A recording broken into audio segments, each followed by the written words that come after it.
Lessons from the book $100 Million Leads. Number 1. A commodity is a product available from many places. For that reason, it's prone to purchases based on price instead of value. If all products are equal, then the cheapest one is the most valuable by default. If a prospect compares your product to another and thinks, "These are pretty much the same, I'll buy the cheaper one," then they commoditized you. How embarrassing, but really, it's one of the worst experiences a value-driven entrepreneur can have. This is a massive problem for the entrepreneur because commodities are valued at the point of market efficiency. This means that the marketplace drives the price down through competition until the margins are just enough to keep the lights on, just enough to become a slave to their business.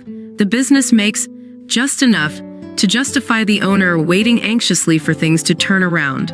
And by the time that lie is realized, they are in too deep to pivot, at least until now. Number 2. There is a market in desperate need of your abilities. You need to find it, and when you do, you will capitalize, all while wondering what took you so long. Don't be romantic about your audience. Serve the people who can pay you what you're worth. And remember that picking a market, like anything, is always our choice. So choose wisely. In order to sell anything, you need demand. We are not trying to create demand. We are trying to channel it. That is a very important distinction. If you don't have a market for your offer, nothing that follows will work. This entire book sits atop the assumption that you have at least a normal market, which I define as a market that is growing at the same rate as the marketplace, and that has common unmet needs that fall into one of 3 categories: improved health, increased wealth, or improved relationships. Number 3. The simplest way to increase the gap between price to value is by lowering the price. It's also, most of the time, the wrong decision for the business. Getting people to buy is not the objective of a business. Making money is, and lowering price is a one-way road to destruction for most.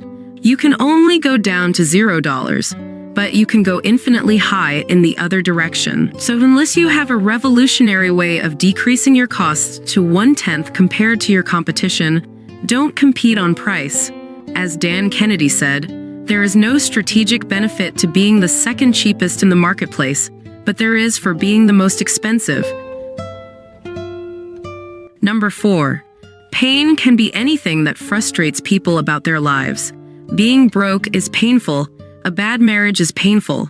Waiting in line at the grocery stores is painful. Back pain, ugly smile pain, overweight pain. Humans suffer a lot. So for us entrepreneurs, endless opportunity abounds. The degree of the pain will be proportional to the price you will be able to charge. When they hear the solution to their pain, and inversely what their life would look like without this pain, they should be drawn to your solution. I have a saying I use to train sales teams: the pain is the pitch. If you can articulate the pain a prospect is feeling accurately, they will almost always buy what you are offering.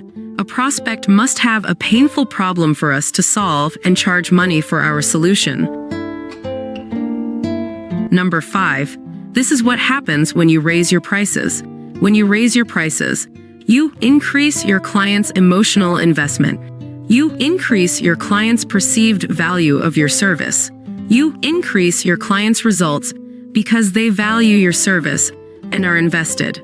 Attract the best clients who are the easiest to satisfy and actually cost less to fulfill, and who are the most likely to actually receive and perceive the most relative value.